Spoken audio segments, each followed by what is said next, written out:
Live from Fargo and serving you on TV, online, and on the go. This is Valley News Live at 6. Documents released today reveal why a head swim coach at West Fargo Public Schools was fired. The paperwork tells how some students were afraid during swim practice and that lifeguards had to step in to help out. The West Fargo School District fired Coach Ron Hain just a day after an investigation began into his behavior. West Fargo Schools says Activities Director Jay DeCann was sent a video uploaded to Facebook by Hain showing a student trying to swim 25 yards while wearing a weighted belt.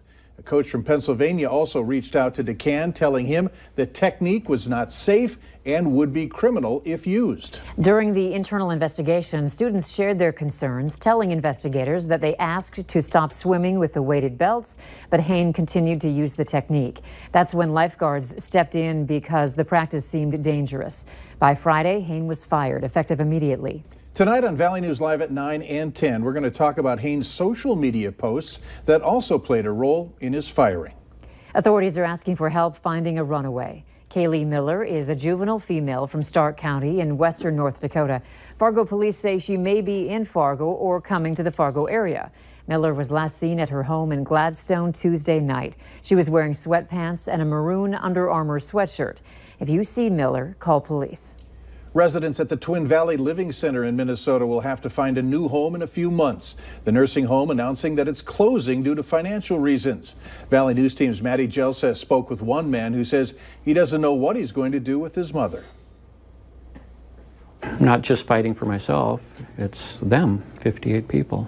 Mike Jacobson says he's fighting for the 58 employees who lose their jobs and the 35 residents that have to find a new home, including his mother who has dementia. Somebody's accountable for this, screw up, and the residents are paying for it. The employees are paying for it, and they shouldn't. The Twin Valley Living Center said they've operated for more than 60 years, and over the years they've acquired too much debt to stay open.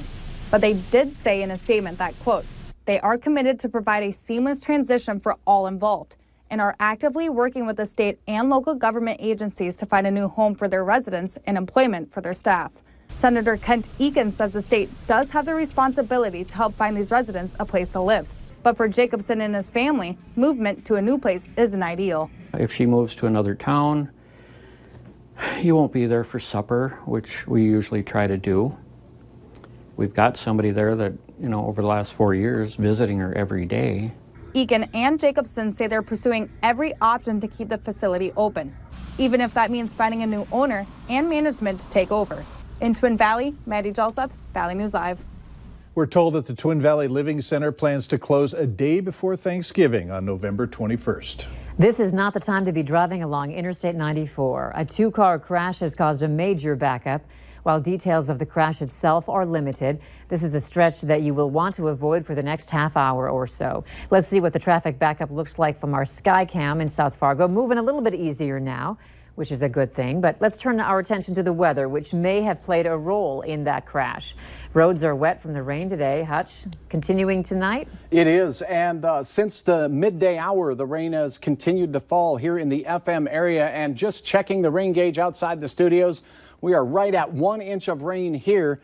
And Al Ahmet reports 1.6 inches in Horace. Some of the heavier bands pushing into the Pelican Rapids area, as well as the Wheaton area and basically northern parts of Cass and Clay County up in through Steele and Trail County, seeing moderate to heavy showers of rain. Ramsey County, where you see all the yellows there north of Devil's Lake, some good showers continuing. Rainfall estimates from radar, 1.3 inches in the bright greens, and anywhere you see yellows, close to 2 inches. Severe storms working their way in on the Twin Cities. For us, the rain continues through the early evening and then overnight should begin to exit the region.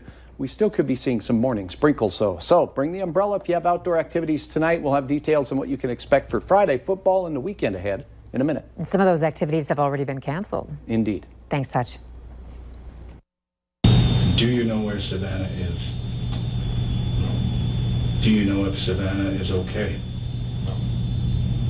Does Brooke know where Savannah is? I do not know.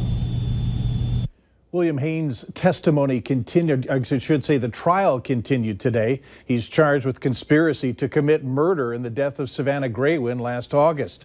The prosecution played videos of investigators' first two interviews with Haynes on August 23rd and 24th of last year. In Haynes' first interview with authorities, he said he only said hi to Savannah when he got home from work that afternoon, that she went missing. However, his story changed the next day when police interviewed him again, saying that he came home to a bloody mess and a baby that afternoon, but denied knowing anything about what happened to Savannah or where she might be, saying he was convinced the baby was his girlfriend's. He went on to give new chilling details of the days that he and Cruz had Savannah's baby inside their apartment. Where'd you guys put the baby when the cops came? The baby was right there. You just didn't see it. The baby was like right there. A little bit, like I didn't want to go out and spend money for a crib right away because I've been trying to get caught up on rent to make sure the electric don't get shut off. How did you keep like baby from crying? She's just a really good baby. Oh really? Just no fussing or anything? No, she fussed just a little bit, but like no loud wailing. She wasn't a wailing baby. That trial resumes tomorrow at 9 in the morning with video of one of the first police interviews with Brooke Cruz expected to be played. And Cruz is also expected to testify in court early next week. We now know the name of the Grand Forks man who died in a crash east of Devil's Lake. Authorities say on Tuesday, 50-year-old James Theory was driving a sport utility vehicle that struck a trailer being hauled by a truck on U.S. Highway 2. The truck had slowed to turn off the highway and the SUV rear-ended the trailer. Theory died at the scene. We also now know the name of a man who died in a motorcycle crash near Williston. Authorities say he's 26-year-old Thomas Odell of Williston. Highway Patrol says that he was driving on Highway 85 when he went off the road and hit the ditch. He was pronounced dead at the scene. 4 years ago today, NDSU student Tom Beerson disappeared, and authorities still haven't made any arrests in the case. Beerson was a freshman at NDSU and originally from Sartell, Minnesota. His body was found in Moorhead 3 days after he disappeared. An autopsy showed he died of homicidal violence. Tom's dad, Greg, says he's still in contact with police and that this is not a cold case, but still a very active investigation. There have been no arrests in this case yet. The family has set up a foundation. It is tombeerson.org. A Minnesota sheriff says opportunities were missed early on to catch the man who kidnapped and killed 11-year-old Jacob Wetterling back in 1989. Danny Heinrich confessed to killing Jacob and led authorities to his remains in 2016, and he was sentenced to 20 years in prison for child pornography. Stearns County Sheriff Don Goodmanson said today that the investigation went off the rails decades before the suspect was finally caught. The right hand literally did not know what the left hand was doing. There are huge time gaps between interview, investigation, dictation, and transcription, sometimes more than a month on important reports like search warrants. Former FBI agent Al Garber called the analysis unfair. The sheriff spoke before releasing investigative documents that Jacob's parents had fought to keep private. Cleanup is finally over nearly 5 years after more than 840,000 gallons of oil leaked from a pipeline in a farmer's field in North Dakota. It was called one of the largest onshore spills in U.S. history. A Tioga farmer discovered the spill in September of 2013. The company at the time was called Tesoro, and they say a lightning strike was to blame. The state regulator says about 1.4 million tons of dirt was excavated from the site and had to be treated. The estimated cost of that cleanup was $93 million. At least one person has died and 17 others have gotten sick from what was likely contaminated ground beef. The USDA today announced a recall of more than 66 tons of beef from Cargill Meat Solutions. It may be contaminated with E. coli and was sold in stores nationwide. The contaminated products have the number EST 86R inside the USDA mark of inspection. Symptoms of E. coli infection include severe stomach cramps, diarrhea, and vomiting.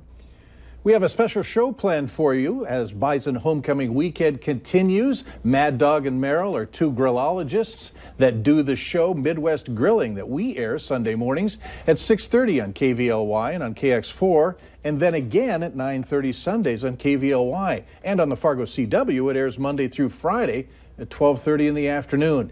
Mad Dog and Merrill are coming to Fargo tomorrow to celebrate their North Dakota tour. Be sure to catch them live on Valley Today and North Dakota Today right here on VNL at 5 a.m. and 9 a.m.